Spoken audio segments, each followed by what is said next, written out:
morning, kids. What time is it?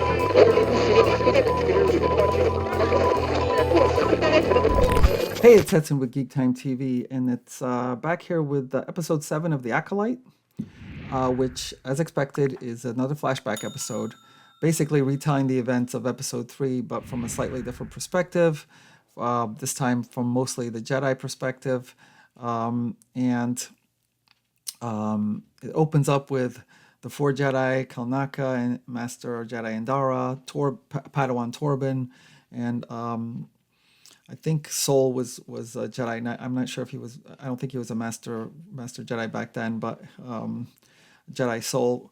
4 of them were there. They're basically doing this survey of the planet, looking for signs of what they refer to as virgins, which is a term that's been used before in a movie, The Phantom Menace. Qui-Gon Jinn said he saw signs of a virgins, where he indicates that it's. He indicates that it's Anakin, and basically a virgins is where there's a large concentration of the Force. He's referring to Anakin. They're in this case thinking that some location in this planet, and they're looking for signs of that. The funniest thing about this whole thing is that it's Kanaka here, using what looks like an old-fashioned metal detector, like an old man on a beach somewhere looking for coins. You'd think with the budget that this show had, I believe it was like around $100 million, you'd think that they would come up with something a little bit better than this. But anyways, they say they've been here for some weeks looking around, and they still haven't found any kind of like humanoid or anything like that, any signs of humanoid life. But yet, not far away is this large stone structure with power, with the 50 some odd witches plus Osha and May. And so that seems a little bit contradictory, why they wouldn't have some kind of sensors that would have noticed that. But so Sol breaks away from the group and he's on his own, and he quite accidentally runs into young Osha and May as little children, as you saw back in that flashback in the 3rd episode. Runs by accident, not because he's looking, he's using some kind of technology or using his powers of a Jedi to sense someone who's Force sensitive. It was just by accident that he runs into the twins. He follows them back secretly to their home, which is this large stone structure. There's like inside there lives a witch's coven, including the kids. Well, including the twins' mother, but they refer them as having 2 mothers for some insane reason. So he sneaks into this stone structure and witnesses the witches talking about the Force, using it in a very different way than the Jedi do, and that kind of freaks him out because there's kids there, and if they're teaching kids how to use the Force the wrong way, he runs back to the other Jedi, and tells them about this. Now, Master Jedi Andara, who's kind of leading this mission, says, there's nothing we can do right now. Just leave it alone. We'll go back, and we'll report back to the High Council, and then we'll get instructions. So she's being very, very even, very calm about this. But Sol will hear nothing about this. He doesn't want to just wait for instructions from the High Council. He wants to go and kind of, quote unquote, rescue the kids from this witch's coven, where he just doesn't think that they're doing the right thing. So Master Andara agrees to go and investigate, just to see what's going on, and she even wants to go in alone just to make things calm and not look threatening. But once again, Sol's like, no, we got to all 4 of us go in there because we don't know what these people are capable of. So all 4 of them go in there, as you saw in the flashback episode. A lot of things that happen in this episode or we've already known, but we just see the same exact thing from a different perspective. So they go in there to confront these witches, and want, of course, from as we saw in episode 3, want to test the kids for the Force. While they're in there, you saw a little bit more of they call her mother Anastasia. She, as you remember, takes control of the mind of Torben. He's a Padawan at this point, so he's probably the more vulnerable. Anastasia, mother Anastasia, takes control, and you see a little bit more of that in this episode, where she's like trying to manipulate him into thinking, why is he even here? He shouldn't be here, and she can help him go back, because earlier in the episode, or actually pretty much throughout this episode, Torben keeps whining about like that he doesn't want to be here in this planet. He just wants to go back to Coruscant, and we don't know why. I guess we're just supposed to think that he's homesick. He's really whining about this. Just doesn't want to be there. He's like miserable. It's like so I don't even know why he even wants to be a Jedi if he's not going to go on missions or anything. He just wants to stay back on Coruscant and just, I guess, just stay there doing nothing. But anyways, so she's kind of manipulating, going into his mind, kind of doing a mind rape type thing. So then we see that they finally agree that they're going to let the Jedi test the children. And as you remember in episode 3, the witches or try to coach the children into circumventing the test that they're going to be given. So they go back. The children get tested by the Jedi. They also the Jedi, or Torben specifically, takes blood samples and does tests with them, biological testing. They go through the mental testing just as before, where May just denies everything, and Osha agrees that she actually does pass the test. And then they go back, and so at some point after this, they look at the blood sample, and as you can probably guess, it's very high in midichlorian, the very high midichlorian count, which means they're high force sensitive. Not only that, then they see that the tests also show that, and I'm not sure they really explained this satisfactorily, but what they're saying is that these two twins are actually of one consciousness. In other words, they became two, but started off as one person, and it's very confusing to me. The only thing I can think of is that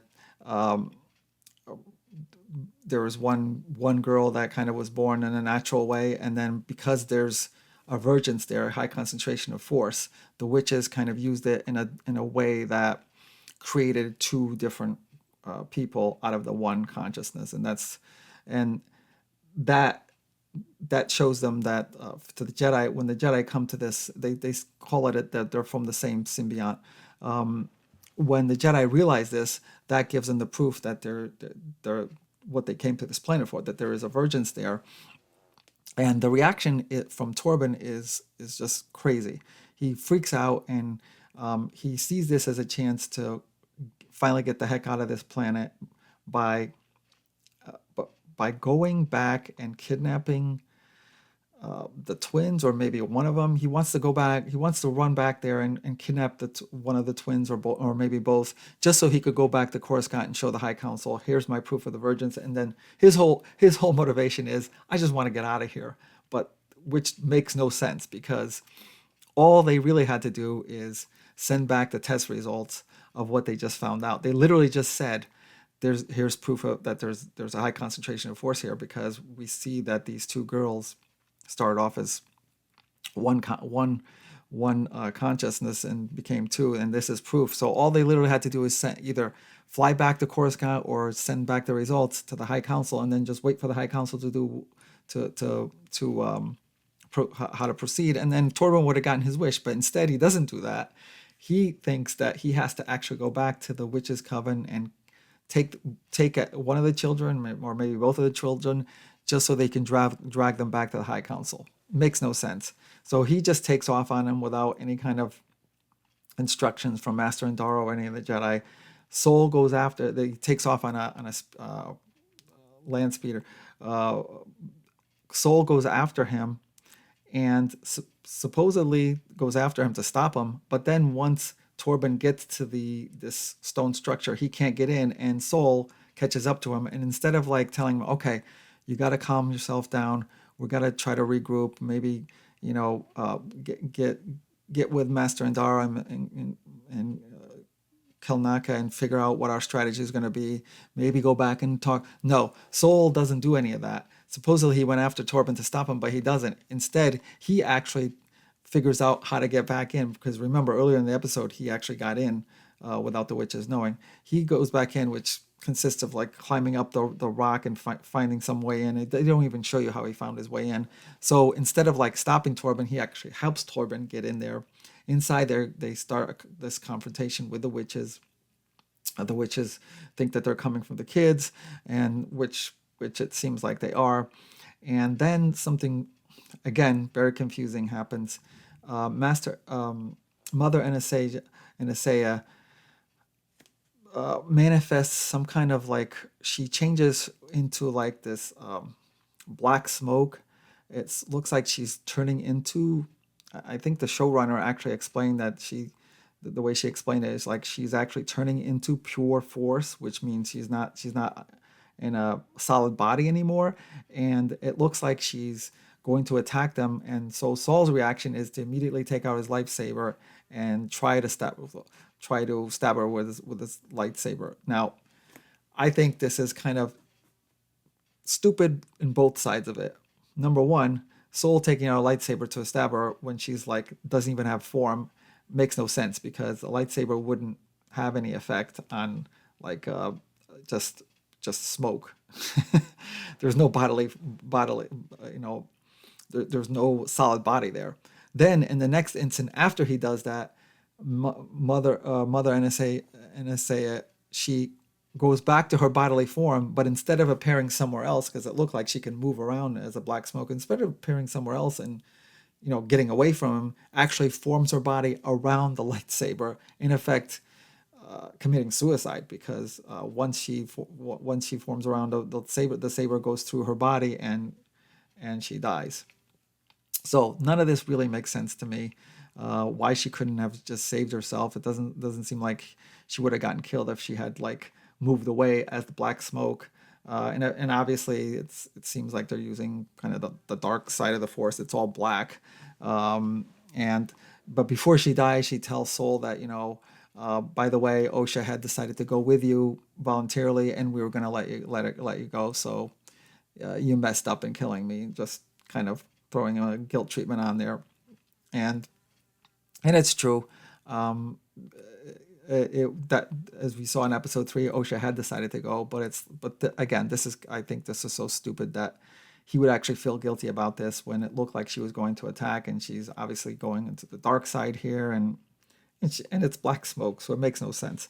So then Mother Coral gets enraged at this because NSA is dead and starts attacking Soul. Soul looks like he's kind of like totally regretful of what he did. He half-heartedly defends himself, but he doesn't want to fight back. Torben gets in on the action and in the fight. And by this time, as this is going on, just before I kind of skipped over this, just before Soul takes out his lightsaber, May shows up, screaming that she needs help because there's a fire that started. So we do see that she indeed had started the fire that's gonna, for some reason, burn the whole place down, even though it's made out of rock. I don't know. She does it. There's an additional scene where it might show that she wasn't really trying to start a fire. She was just trying to burn Osha's scrapbook, but then maybe accidentally started a fire. Still, it doesn't explain why the fire just spread throughout the whole complex. But so she comes and screams that she needs help, but then the Jedi start fighting. They kill Mother NSA, start fighting Mother Coral. So May actually sees Soul killing Mother Anastasia, and that's something to remember for later on. So then at this point, Kelnaka shows up just in time to be mind controlled, much like Mother Anastasia had controlled Torben before. Now there's a bunch of witches. It probably looks like, I don't know, maybe like 20, I don't know, 15, 20 witches are gathered in a group. And like, you know, how they always say the power of many, they take control of Kalnaka's mind and force him to attack Torben and Sol. And there's a fight between the Jedi. Some I don't know where Coral kind of slips away. Don't know what happened to her. But then there's an ensuing fight with Torben and Sol trying to defend themselves against an enraged Wookiee, trying to just basically defend themselves without killing him because he's not in his right mind. And there's a couple of good shots of the fight between the three of them. And then finally, Master Andara shows up, and she grabs hold of. She takes she takes down Kelnaka and grabs hold of his head, and I believe it looks like uses the Force to push the witches back out of his mind, so that he can have control over his own mind. And the immediate effect of her doing this is that all the witches that had control of Kelnaka's mind immediately collapse. Now, it's hard for me to tell whether Master and Dara doing that killed the witches, or they just kind of went down unconscious and then died because the fire engulfed the whole structure and there's explosions. It's hard to tell that. If you listen to the audio description of the episode, it says that once Endara did that, the witches collapsed lifeless. So that made me almost believe that they died. But I don't see how Endara would just do that. It looked like she just wanted to push them out of Kalnaka's mind. So I don't know. Either way, you saw that how that explains how in episode 3 there's a whole group of witches laying there unconscious as the fire goes through. So at this point, Sol goes looking for Osha and May go to rescue them, obviously, because there's fire everywhere. He does find both Osha and May, and they're each on one side of. There's like two platforms, and they're each on one of the platforms, and they're kind of divided. You know, there's a space between them, and he's like using the Force to try to hold up both platforms where the kids are, but eventually that's too much of a strain. He has to choose one or the other. He lets go of the platforms, and then goes and grabs and to saves Osha, and then May just falls to what they thought was their death, but obviously we know from the other episodes that she didn't die. So the whole upshot of all this is that the Jedi take Osha and leave as the whole structure comes down. Big explosions and under fire. Still don't know how May's small fire engulfed everything. And then they go back to the ship and they go back to Coruscant. And at this point, they decide that they're going to deceive the High Council and kind of like do basically a lie of omission. They're going to say, oh, May started a fire, which was true, that took down, killed all the witches, and they were able to escape with Osha without kind of like letting them know what they did, like going in there and invading their home and confronting them and killing Mother Anastasia and all that. So they decide they're just, in true Jedi fashion, they're going to decide to lie, basically. No. Again, doesn't make any sense. And then remember what I said, that May actually saw Sol kill Mother Anastasia.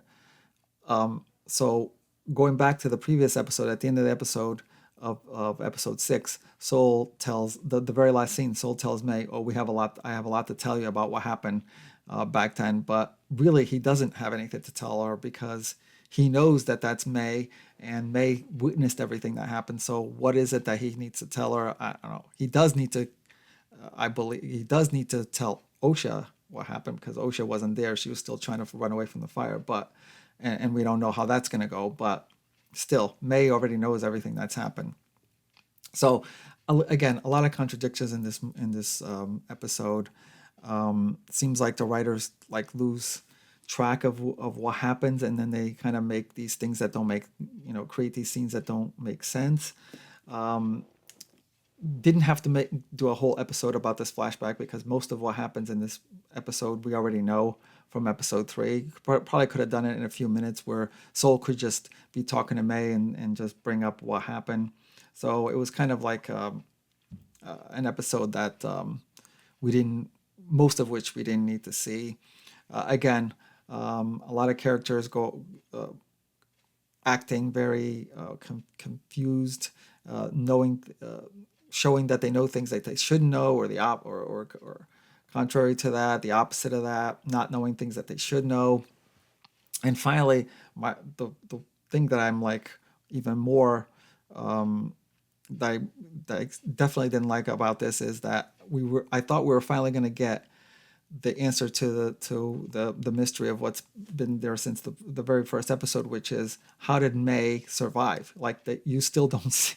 We've had 2 flashback episodes and we still don't see how May survived. I'm assuming that she either saved herself or we saw that Mother Coral kind of slipped away. So she showed the ability to also turn into that dark smoke force version of it. So I'm assuming she was able to save May by doing that, and we're gonna finally see what happened to her in this last episode. Maybe she's like kind of like the master of the Sith Lord that we've been seeing. So we've been seeing the last few episodes. We see no sign of the Sith Lord in this flashback as in the other flashback. I thought somehow he was there as well, but we don't see any of his involvement as well, or how he met May and how they became involved. So there's still a bunch of stuff that we didn't get from 2 flashback episodes, and we got a lot of stuff that was repetitive, but we just didn't get the answers to a lot of things that we should have gotten the answer to. And I don't know. Also, when they decide here in this last scene that they're going to go back and tell the High Council, and they specifically say, well, let's just go back and say May started the fire and we were just barely able to get out of there with Osha. This is very contradictory because they were never there when May started the fire. So how did they even know that May started the fire? Because at this point, Osha is still unconscious and they haven't told her anything of what happened. So they just automatically said, well, our story to the High Council is going to be May started the fire.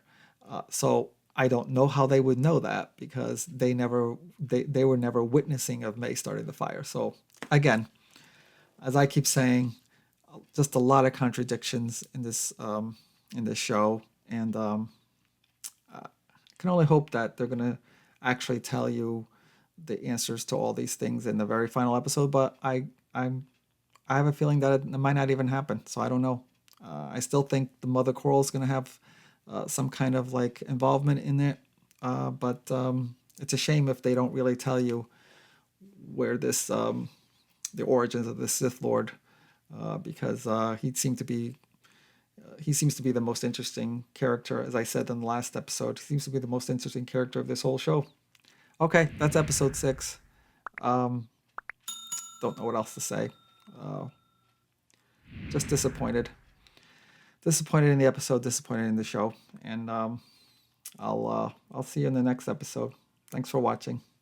Thanks for watching GeekTime TV. If you like this video, please subscribe to the channel. If you subscribe, make sure to check the little bell icon anytime someone from our network drops new content here. Want some GeekTime swag? Check out the merchandise available in the GeekTime TV store, linked in the channel description below. Share GeekTime TV with friends, and as always, thank you for your support. We'll see you soon.